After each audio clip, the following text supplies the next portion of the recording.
আসসালামু আলাইকুম। নতুন ভিডিওতে সকলকে স্বাগতম। 2025 বিপিএলে অংশগ্রহণকারী ফ্রাঞ্চাইজিদের ফ্রাঞ্চাইজি ফি 1.5 কোটি আর ক্রিকেটারদের সম্মানী পরিশোধের জন্য 8 কোটি টাকার ব্যাংক জামানত চাইছে বিসিবি। এই প্রক্রিয়া সম্পন্ন করতে হবে আগামী 3রা সেপ্টেম্বরের মধ্যে। বেঁধে দেওয়া সময়ের মধ্যে ফ্রাঞ্চাইজি ফি জমা দিলেও টুর্নামেন্টে থাকা নিশ্চিত হবে।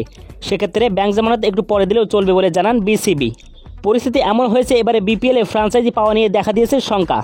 পুরনো 7 ফ্রাঞ্চাইজির মধ্যে কুমিল্লা ভিক্টোরিয়ান্সের স্বত্বাধিকারী নাফিজা কামাল রাজনৈতিক পট পরিবর্তনের পরই সপরিবারে বিদেশে চলে গেছেন। রাজস্বের ভাগ না দিলে বিপিএলে থাকবেন না বলে জানিয়েছিলেন বিসিবিকে।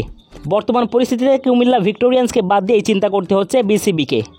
গত আসরে চ্যাম্পিয়ন ফরচুন বরিশালের মালিক মিজানুর রহমানও আর্থিক সংকটে ভুগছেন।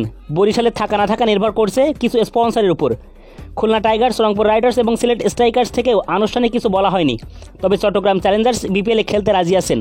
ঢাকার নতুন ফ্রাঞ্চাইজি নিয়েও দ্বিধাদ্বন্দ্বে আছে বিপিএল গভর্নিং কাউন্সিল। নাম প্রকাশে অনিচ্ছুক বিসিবির এক কর্মকর্তা তিনি বলেন, বিতর্কিত কোনো কোম্পানিকে বিপিএলে আনা যাবে না। এবার খুব সতর্কতা অবলম্বন করতে হবে। 5 দল হলেও বিপিএল মাঠে গড়াবে। 4টি পাওয়া গেলে বোর্ড সিদ্ধান্ত নেবে। দেশের স্বার্থে বিপিএল আয়োজন করা জরুরি। বাংলাদেশ যে নিরাপদ এবং সবকিছু স্বাভাবিক সে ব্যাপারে বিশ্বকে ভরসা দেবে বিপিএল।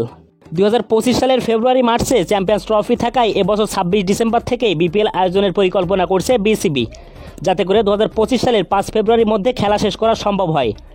সেক্ষেত্রে ফ্রাঞ্চাইজিদের কাছ থেকে সাড়া পেলে সেপ্টেম্বরের শেষ সপ্তাহে প্লেয়ার ড্রাফট করতে পারবে বোর্ড। আগের সূচি অনুযায়ী সেপ্টেম্বরের প্রথম সপ্তাহে হওয়ার কথা ছিল প্লেয়ার ড্রাফট।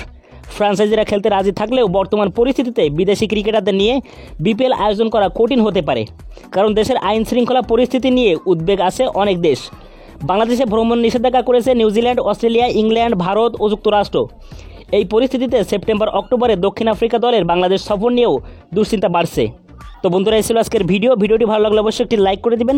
আর আপনি যদি আমাদের চ্যানেলে নতুন দর্শক থাকেন তাহলে চ্যানেলটিকে অবশ্যই সাবস্ক্রাইব করে রাখুন। তো দেখা হবে পরবর্তী দিন নতুন কোনো ভিডিওতে। ততক্ষণ পর্যন্ত ভালো থাকুন, সুস্থ থাকুন। আল্লাহ হাফেজ।